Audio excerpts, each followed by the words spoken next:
নমস্কাৰ বন্ধু বান্ধৱীসকল আন এটি নতুন ভিডিঅ'লৈ আপোনালোকক স্বাগতম জনাইছোঁ বহুত দিনৰ মূৰত এটি ভিডিঅ'টো এই কাৰণ বহুতৰ মনত বহুত ধৰণৰ কনফিউজন চলি আছে সেই কনফিউজন বিলাক ক্লিয়াৰ কৰিম কি বিষয়ে কথা পাতিম প্ৰথমতে কথা পাতিম যে হসাই নতুনকৈ ৫০,০০০ চাকৰি দিয়া হ'ব নেকি ইয়া কিমান দূৰ সত্য নেক্সট কথা পাতিম এডিআৰই 2.0 ৰ গ্ৰেড 3 আৰু গ্ৰেড 4 ৰ এক্সাম কেতিয়া হ'ব আৰু আসাম পুলিচৰ ফিজিকেলৰ যে ইন্টাৰভিউ হেয়া কেতিয়া হ'ব লগতে পঢ়াত মন নবহা হৈছে নেকি তাৰ বিষয়ে দুই এষাৰ কথা পাতিম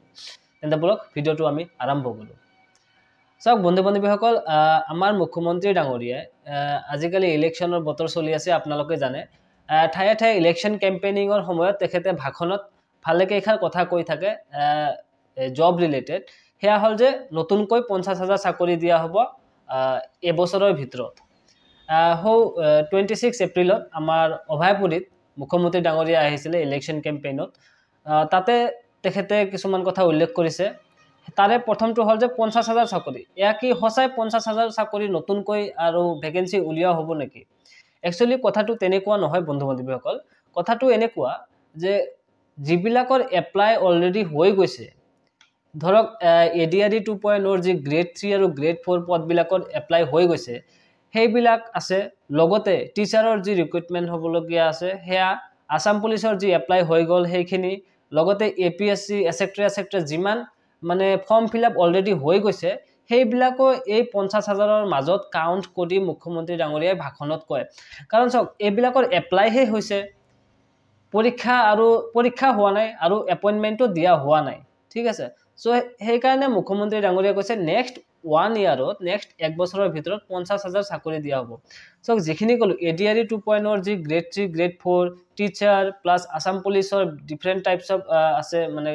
কনস্টেবল আছে এবিএবি আছে এসআই আছে কমান্ডো আছে এইবিলাক গোটেইখিনি মিলাই লগতে এপিএসসিৰ যিখিনি চাকৰি আছে এইবিলাক গোটেইখিনি মিলাই যিখিনি এপ্লাই হৈ গৈছে অলৰেডি সেইখিনি এপ্ৰক্স 35,000 মান হ'ব এই 35,000 প্লাস যিখিনি বাকি থাকে ৫০,০০০ হ'বলৈ মানে ৫০,০০০ মাইনাস 35,000 কৰিলে কিমান থাকে 15,000 এই 15,000 হয়তো নতুন পদৰ মুকলি কৰা হ'ব পাৰে ঠিক আছে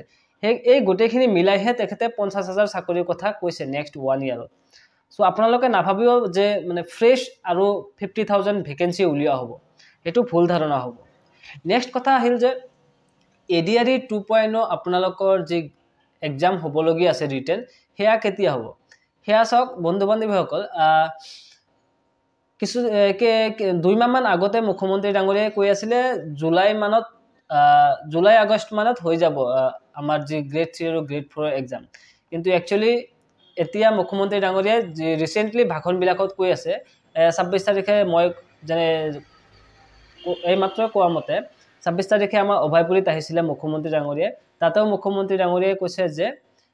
একচুয়ালি গ্ৰেড 3 আৰু গ্ৰেড 4 ৰ যিবিলাক ৰিটেন এক্সাম হ'ব হেয়া হ'ব সেপ্টেম্বৰ অক্টোবৰ মাহত এতিয়া সক এটো অফিশিয়াল এনাউন্সমেন্ট নহয় যদিও আমি এটা ৰাফ আইডিয়া এটা ল'ব পাৰো যে কেতিয়া হ'ব পাৰে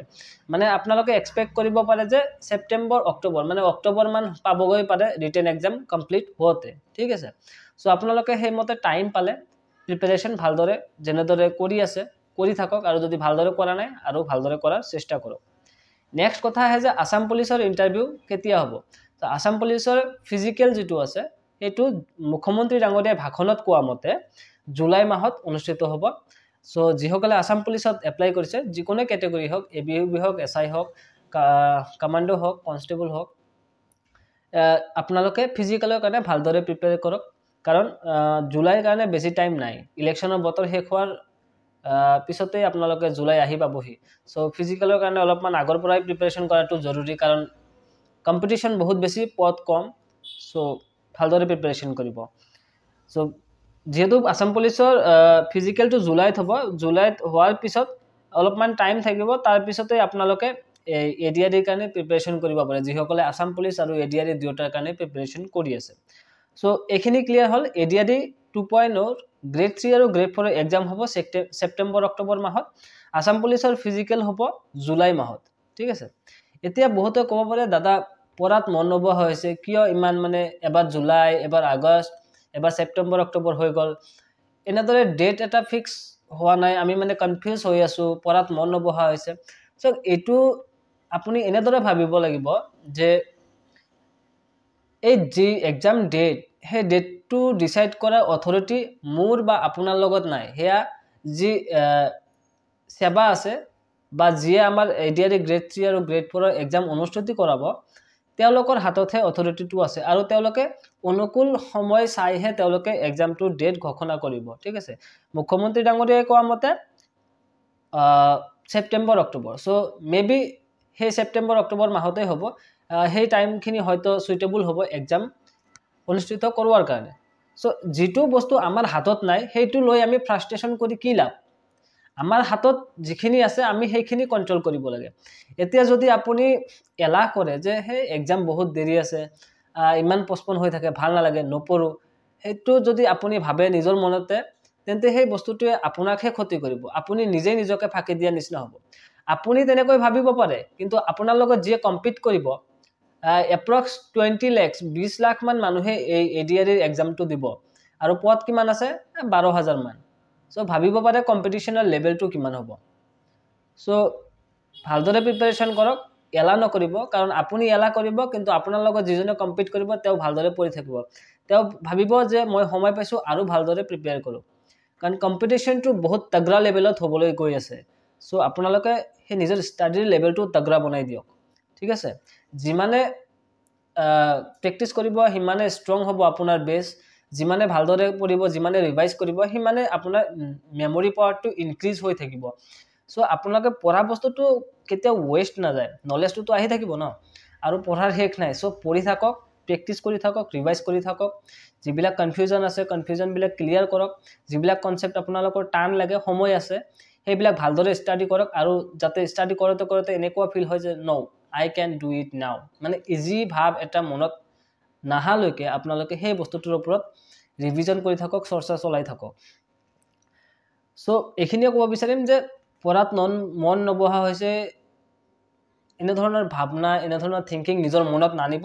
আলটিমেটলি আপোনাৰে লছ হ'ব মনত এটা মোটিভেশন লওক যে হয় মোক সৰকাৰি চাকৰি এটা লাগিব আৰু আপোনাৰ সৰকাৰি চাকৰিটো কিয় লাগে সেই কাৰণটো নিজৰ মনত বান্ধি লওক যে হয় মই এইটো কাৰণে সৰকাৰি চাকৰিটো লাগে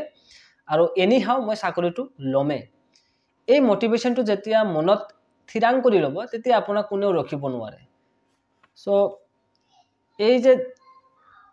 মানে সব ধৈৰ্যটো ৰাখিব লাগিব পেশেন্স আপোনাক ৰাখিবই লাগিব কাৰণ কিছুমান বস্তু আমাৰ হাতত নাথাকে আমাৰ কন্ট্ৰোলত নাথাকে আপোনাৰ কন্ট্ৰোলত কি আছে আপুনি পঢ়িব লাগে বাস আপুনি পঢ়ি যাওক নহলে আপোনাৰ লগত যিজনে কম্পিট কৰি আছে তেও আপোনাক পিছত পেলাই কুছি মানে চাকৰিটো লৈ যাব সো এখিনিয়ে ক'বলগীয়া আছিল যদি আপোনালোকে ভিডিওটো ভাল পাই থাকে এটা লাইক কৰি দিব আৰু যদি চেনেলটোত নতুন আহিছে তেন্তে প্লিজ চেনেলটো সাবস্ক্ৰাইব কৰি দিব আৰু হয় বহুত দিন পিছত ভিডিও দিলো কাৰণ বহুত সমস্যা আছিল এতিয়া ক'বলৈ নাযাও কেতিয়াবা সময় পালে আপোনালোকৰ লগত শেয়াৰ কৰিম বাকি ভালে থাকিব থ্যাংক ইউ